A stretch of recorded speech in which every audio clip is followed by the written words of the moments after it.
Welcome to the Stay Wealthy Podcast. I'm your host, Taylor Schulte, and I have two important things to share with you today. First, I don't know about you and what the weather is like in your city at the moment, but winter has officially arrived here in San Diego. In fact, last week we had over 1 inch of rain, and I think we even saw the temp drop down into the high 40s there for a few minutes. So if, like me, you're ditching the flip-flops and you're trying to stay warm out there, I've got you covered.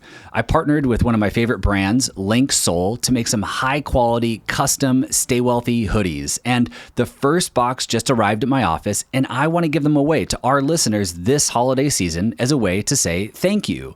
On January 3rd, I'll be drawing names and shipping them off. So if you want to throw your name in the hat, all you have to do is go to youstaywealthy.com/giveaway. That's youstaywealthy.com/giveaway. And if you're driving or at the gym, don't worry, I'll be linking to the giveaway URL directly in the episode description, which shows up in your podcast app, as well as adding it to the show notes, which can be found by going to youstaywealthy.com/137. Okay, next, on a not so exciting note, 2 weeks ago, my wife and I escaped for a nice staycation, our first time away from all 3 kids, and unfortunately, we came back to a flooded home. Like many homes, our plumbing is buried in the foundation, and well, one of those water pipes in the foundation burst, causing what's called a slab leak, which is just a fancy word for you've got water coming up through your floors, which nobody wants to come home to.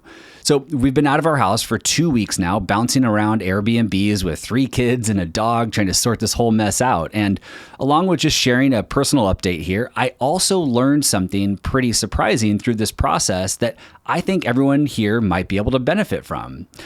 So as always, when you have water damage, your first call is typically to a restoration company to help come and mitigate the damage as quickly as possible.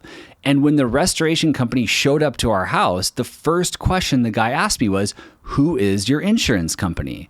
When I told him it was USAA, he let out this huge sigh of relief and proceeded to tell us that we were extremely lucky, which I thought was kind of odd. So I asked him, why were we so lucky here? Because it seemed pretty clear to me that this was not something that I had control over, like maintaining a roof to prevent a roof leak. To my surprise, he shared that many insurance companies, including big ones like State Farm, which he specifically called out, don't cover slab leaks anymore, meaning the $50,000 and counting worth of repairs that my wife are currently faced with would likely be coming out of our pocket if we had one of these other insurance companies. Now, this is just a sample size of one, and it's impossible for me to verify what's covered and not covered by every insurance company in every state, but given how surprising this specific situation was to me and how relieved our restoration company was, I decided to do a little bit more digging, and I was actually able to find one article from a law firm in Philadelphia that shared more information specific to State Farm and some of the changes that they made to their water damage clause a few years ago. In short, it sounds like State Farm and likely some other insurance companies added some ambiguous language to their water damage coverage clause a few years ago, stating that water leaks that have occurred, quote, over a period of time may not be covered. At first, that clause kind of makes sense, right? If you've had a leak for an extended period of time that you've ignored and now it's causing bigger, more costly issues, well, you're on your own. The problem here, according to this article at least, is that State Farm apparently doesn't define or make clear what continuous water damage over a period of time actually means. So, for example, let's say that my recent slab leak started 3 weeks ago, but it was a slow leak and we didn't know it was there until water started coming up through our floors. It sounds like in some of these situations, specifically with insurance companies that have this ambiguous language, your claim could be denied because you didn't catch the leak right away and make an effort to stop it. Now, the article I found was from 2017, and it's possible that State Farm and other insurance companies have made the language in their agreements clearer. But based on the reaction from my restoration company 2 weeks ago, who literally deals with insurance companies all day, every day, that doesn't sound like it's the case. Given that, I have to think it would be worth your time to contact your insurance company to learn more about what's covered and not covered with regards to water damage. Specifically, you might ask about continuous water damage that has occurred over a period of time, and if they have a clear definition for what that period of time is. It might not also hurt to ask specifically about slab or foundation leaks and if they're covered and where they fall in the water damage clause. For what it's worth, the article I found, which I'll link to in the show notes, mentions that when an insurance policy has ambiguous language, it must be interpreted in a way that's most favorable to you, the insured. Now, keep in mind, I don't know who this law firm is. I'm not endorsing them. I'm obviously not an attorney, so I don't know if that's 100% true. But what I did conclude through all this is that if a water damage claim is ever denied due to a continuous leak that has occurred over a period of time, it's probably worth pushing back, asking some more questions, and maybe even reaching out for legal guidance if it feels necessary. And it's probably always worth pushing back on a claim that's denied, especially if it's a gray area in your coverage. So I know you're probably ready to kick your feet up and listen to some podcasts in your new Stay Wealthy hoodie, but you have one final year-end homework assignment, which is to contact your insurance company and learn more about water damage coverage, because this is an example of a type of catastrophic loss that we want to be sure that we're covered for. We thankfully caught our problem quickly, and we're still probably going to end up close to six figures in damages here. So just imagine if we were out of town for a week, what kind of damage that could have done. So skip the iPhone insurance, skip the rental car coverage. You don't need all the bells and whistles that many of these insurance companies like to sell you.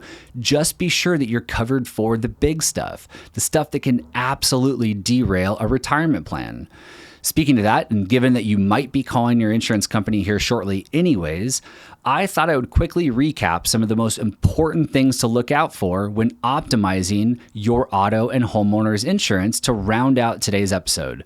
You might remember I did an entire episode on this a while back, which I'll link to in the show notes, but here are a few of the most important things.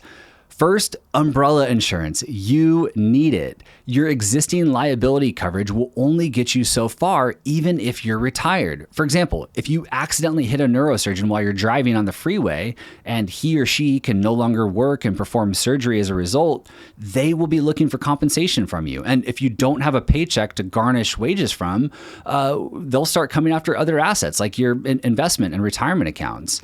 My rule of thumb is for your umbrella insurance coverage to match your net worth. However, some clients who want to be extra safe will bump it up even more, especially since it's so cheap. To put some rough numbers to it, for maybe $500 to $700 per year, you could obtain a $5 million policy. It's really hard to find insurance that's that important at such a great price. Number two, if you have a healthy cash savings and overall you're in good financial shape, you might consider raising your deductibles to save on annual premiums. Remember that insurance companies love when you have low deductibles. These low deductibles mean higher recurring fees for them. Raising your deductibles might even offset the cost of umbrella insurance. So not only will you end up with better, more comprehensive coverage, but you could possibly obtain it at no additional cost to you. Number three, if you have an old car, and again, you have a healthy cash savings and a solid financial plan in place, consider ditching comprehensive and collision coverage, which is often just tacked onto insurance policies without you knowing it. If your old car is totaled, it's likely a better deal for you to just pay to replace it out of pocket than to be paying for comprehensive and collision insurance every single year. And then lastly, and this is an exercise that I go through every few years, spend 15, maybe 20 minutes on the phone with your insurance company going through line by line what you're currently covered for. And while doing this, ask them what is optional and what is required, because some of these things are required by these insurance companies. So what's optional and what's required? And then work to remove as many of the optional items that you don't really need to be paying for. For example, many insurance companies will tack on rental car insurance, roadside assistance, even windshield replacement coverage. If you're in good financial shape, you likely don't need to be paying recurring annual premiums for these things that you may or may not need. Plus, some credit card companies offer some of these services, and many people are also members of services like AAA, which overlap with a lot of these things like roadside assistance.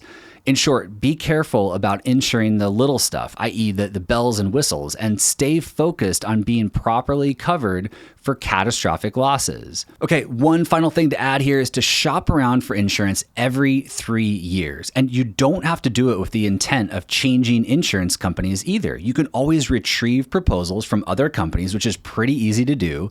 And if one comes in lower, take it to your existing company to see if they'll match it. In my experience, they will most always match the proposal. Also, as I've noted here on the podcast before, unfortunately, there's no one-size-fits-all for insurance companies. In other words, Geico might be the lowest price for you and the highest price for me, and it's often hard to pinpoint the exact reason for that, which means shopping around every 3 years to be sure that you're getting the best coverage at the best rate is likely your best bet. And if you value your time and you prefer spending time with your loved ones in retirement instead of sitting on the phone with insurance companies all day, you can always consider going through a local P&C insurance broker. While there's often an extra layer of cost involved there because there's another person involved, their relationships with insurance companies can sometimes result in savings and discounts that you just can't get on your own, which can help offset the cost of their services. Not always the case, so be sure to take your time in understanding how their services work and the fees and costs, which I know you'll already do. Okay, really quick before we part ways for the year, if anyone does end up contacting their insurance company to learn more about their water damage coverage, and if you learn anything new that's worth sharing with our audience, please do send me an email at podcast@youstaywealthy.com. Especially if you have State Farm. I'd love to know if the comments made in the article that I'm linking to and I talked about, as well as my restoration company, are in fact accurate. So if you have State Farm, if you're calling them, if you get some interesting information, please do share it. For all the links and resources mentioned today, head over to youstaywealthy.com/137. Thank you as always for listening. Have a great rest of the year, and I will see you back here in 2022. This podcast is for informational and entertainment purposes only and should not be relied upon as a basis for investment decisions. This podcast is not engaged in rendering legal, financial, or other professional services.